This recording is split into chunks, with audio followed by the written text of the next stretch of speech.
بہت سکون ہے اس میں جسے لوگ نماز کہتے ہیں۔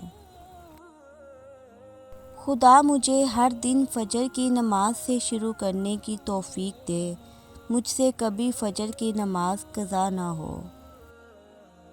نماز فجر میں ایک صف بھی نہیں بھرتی، صبح ہوتے ہی موبائلوں سے دین برستا ہے۔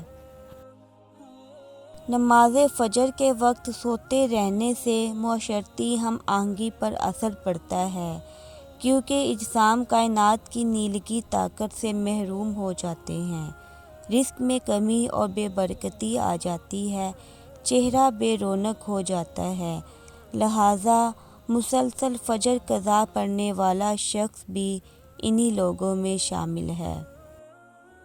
اگر مسجد میں نماز کے دوران پچھلی صف سے بچوں کی آوازیں نہ آئیں تو اگلی نسل کے دین کی فکر کرو۔